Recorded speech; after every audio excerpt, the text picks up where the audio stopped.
여보세요. 내 안경 좀 줘야 돼.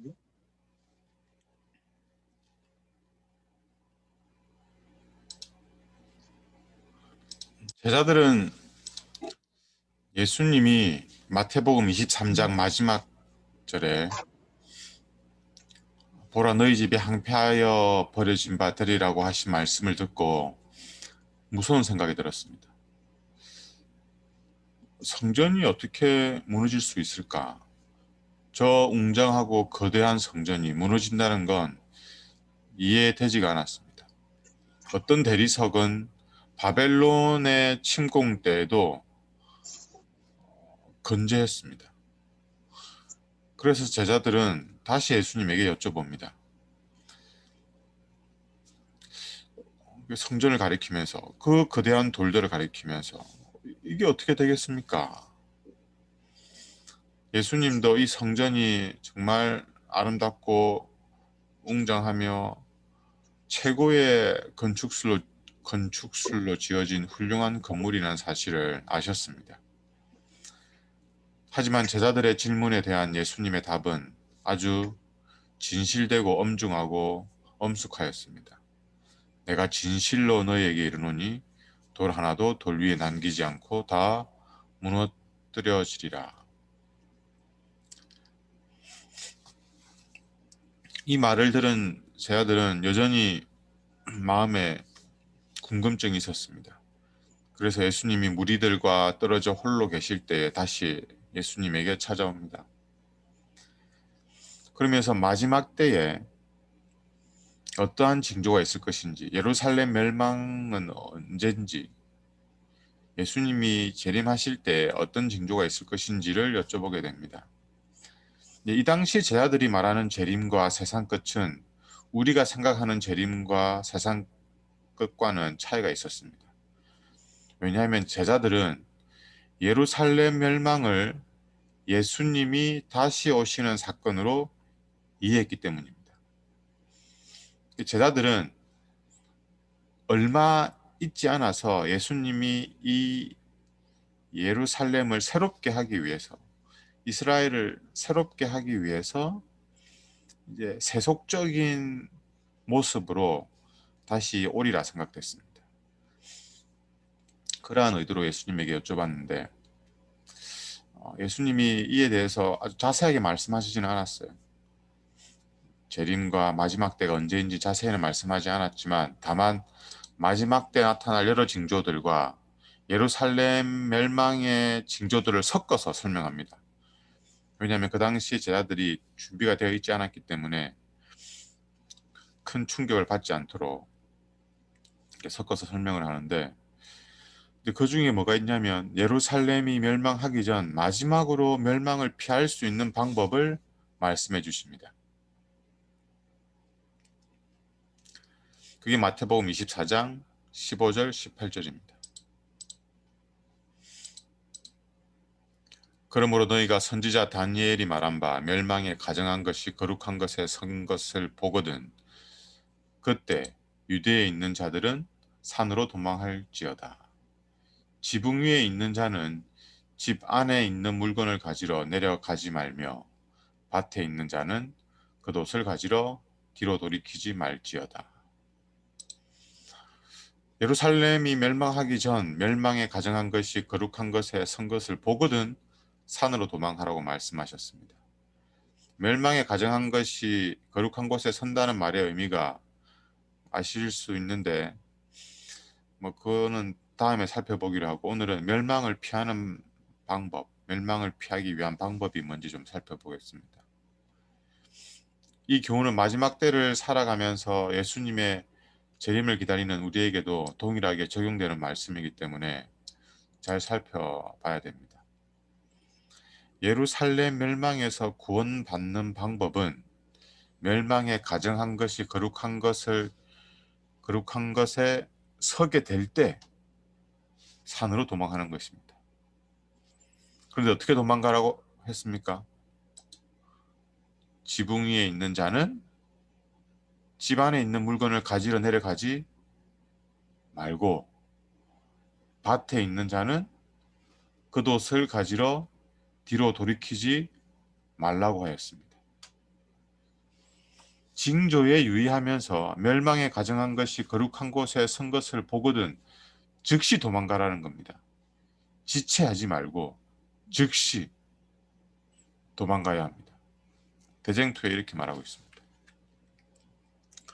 경고하는 징조가 보일 때에 도망하기를 원하는 사람들은 지체 없이 서둘러야 할 것이었다. 예루살렘은 물론이요, 온 유대 땅에서도 도망하라는 신호에 즉시 순종해야 할 것이었다. 그들은 다른 사람들과 함께 멸망을 당하지 않기 위하여 한순간도 지체하지 말아야 할 것이었다.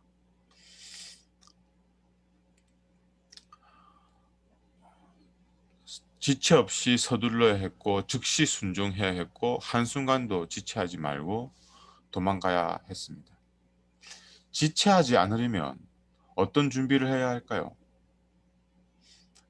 즉시 순종하기 위해서는 어떤 준비를 해야 할까요? 우리의 마음이 이 땅의 사물에 있으면 안 됩니다. 우리의 마음은 우리의 보물이 있는 곳에 머물게 되어 있습니다. 마태복음 6장 21절에 이렇게 말씀하시죠. 내 보물이 있는 그곳에는 내 마음도 있느니라. 목숨이 걸린 일인데 왜 지체하게 될까요? 지금 도망가지 않으면 머뭇거리게 되면 죽게 되는 일인데 왜 머뭇거리게 될까요? 지체하지 않고 즉시 순종해야 하는데 우리의 보물이 하늘에 있지 않고 이 땅에 있다면 우리의 마음은 주저하게 될 것입니다. 머뭇거리게 될 것입니다. 왜냐하면 그 보물을 잃어버리고 싶어 하지 않기 때문입니다. 즉, 우리의 구원과 멸망의 문제는 우리의 마음의 상태에 의해 결정되는 것입니다. 징조를 잘 분별해야죠. 예언을 잘 알아야 됩니다.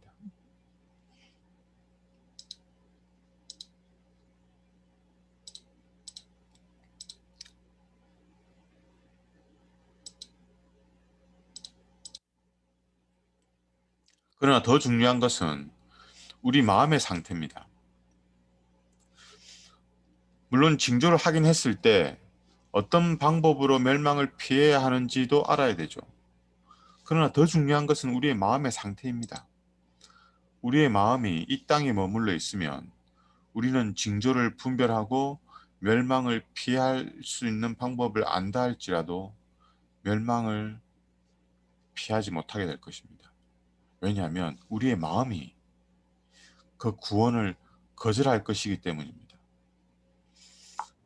우리의 마음이 이 땅에 머물러 있기 때문입니다. 예루살렘 멸망 때와 마찬가지로 한 도시가 멸망하기 전 산으로 도망하라는 구원의 말씀을 주신 일이 있었습니다. 바로 아브라함 조카 롯이 살던 소돔과 고모라가 멸망할 때였습니다.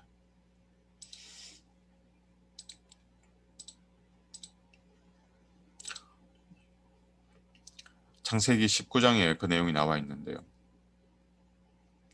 천사가 롯과 그의 가족들을 이제 끌어내어서 그들을 구원하는 장면입니다. 그 사람들이 그들을 밖으로 이끌어낸 후에 이르되 도망하여 생명을 보존하라. 돌아보거나 들에 머물지 말고 산으로 도망하여 멸망함을 면하라. 이제 이 내용을 부조화 선지자에서는 이렇게 설명해요. 이에 주저하거나 머뭇거리는 일은 치명적인 일이 될 것이다. 저주받은 도시를 망설이면서 바라보든지 그처럼 아름다운 집을 떠나기 싫어서 한순간이라도 머뭇거리든지 하면 그들의 생명을 지불하게 될 것이다. 이제 롯의 가족들이 다 구원을 받았습니까?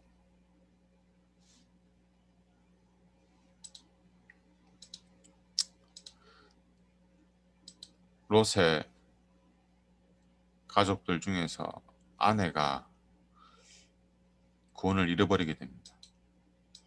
왜요? 19장 26절에 롯의 아내는 뒤를 돌아보았으므로 소금 기둥이 되었더라. 라고 말씀하십니다.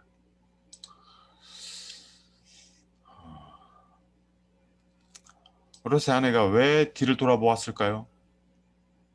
뺏었네. 이래서. 비록 그 여자는 사악한 도시에서 불러냄을 받음으로 그처럼 큰 은총을 입었을지라도 여러 해 걸려 모은 재산이 잿더미가 되도록 버려두어야 했기 때문에 자신이 가혹한 취급을 받는다고 생각하였다. 감사함으로 구원을 받아들이는 대신에 그 여자는 하나님의 경고를 거역한 자들의 생명을 동경해서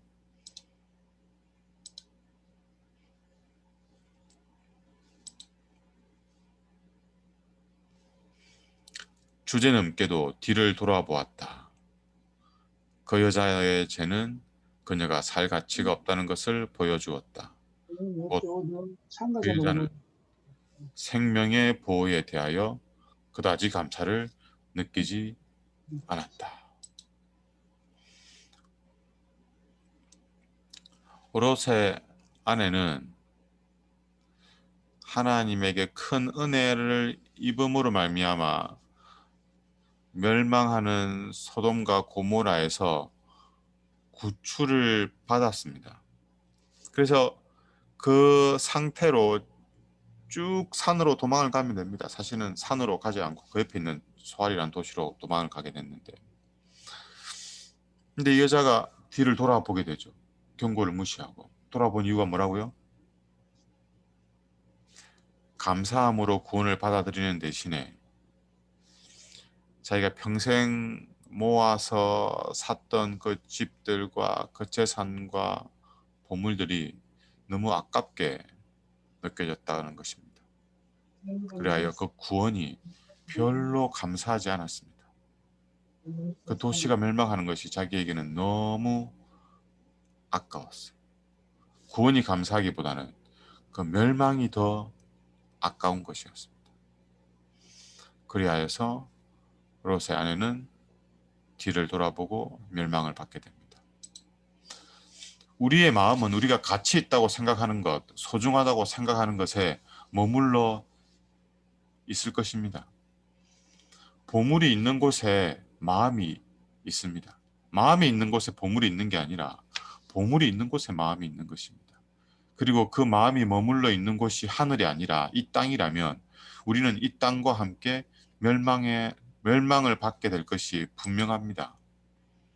그러나 우리 보물이 이 땅에 있지 않고 하늘에 있다면 우리의 마음도 하늘에 있을 것입니다. 우리에게 예수님이 가장 소중하고 가장 사랑하는 분이라면 우리의 마음은 예수님에게 있을 것입니다. 그리하여 우리는 위기의 때, 멸망의 때, 심판의 때에 지체하지 않고 즉시 예수님 말씀대로 순종하게 될 것입니다. 아니, 예수님에게로 피하게 될 것입니다. 아마 그날은 마지막 때뿐만 아니라 이번 한 주를 살아오면서도 우리에게 경험될 수도 있어요. 아니, 오늘 하루를 살아가면서도 그럼 위기의 날이 올 수가 있습니다. 다른 사람과의 관계 속에서 우리에게 위기가 찾아올 수도 있고 여러 일들을 하면서 갈등과 논쟁과 다툼을 겪으면서 위기를 겪게 될 수도 있습니다. 근데 그때라도 우리 마음이 어디 있어야 된다고요? 그때라도 우리의 마음이 하늘에 있어야 됩니다. 예수님에게 있어야 됩니다.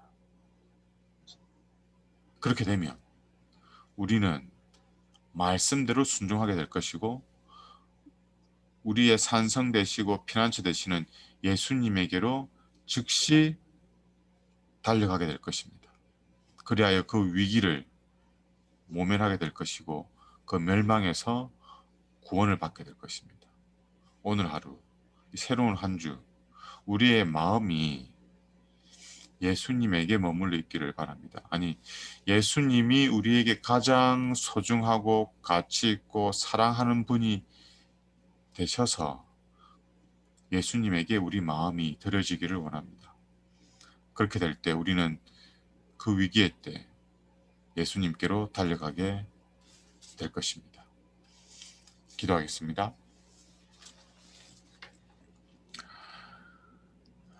하나님, 우리의 삶은 우리의 마음의 상태에 의해서 결정이 되고 꼴지어지고 또 그것으로 우리의 운명이 결정된다는 사실을 다시 한번 확인하게 해주셔서 감사합니다.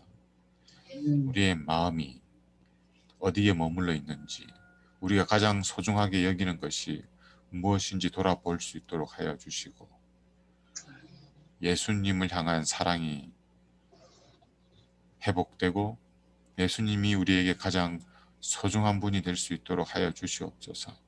그리하여 우리의 마음이 예수님께 머물게 하여 주십시오. 그리하여 마지막 때 뿐만 아니라 오늘 하루를 생애하면서 닥쳐올 여러 위기의 순간에도 우리가 예수님에게로 즉시 달려가고 예수님께로 피하는 저희들이 되게 하여 주셔서 늘 구원을 경험하는 삶을 살 수 있도록 축복하여 주시옵소서. 아멘. 예수님 이름으로 기도드립니다. 아멘. 오늘 좋은 한날 되십시오. 네, 감사합니다. 좋은 하루 되세요. 네.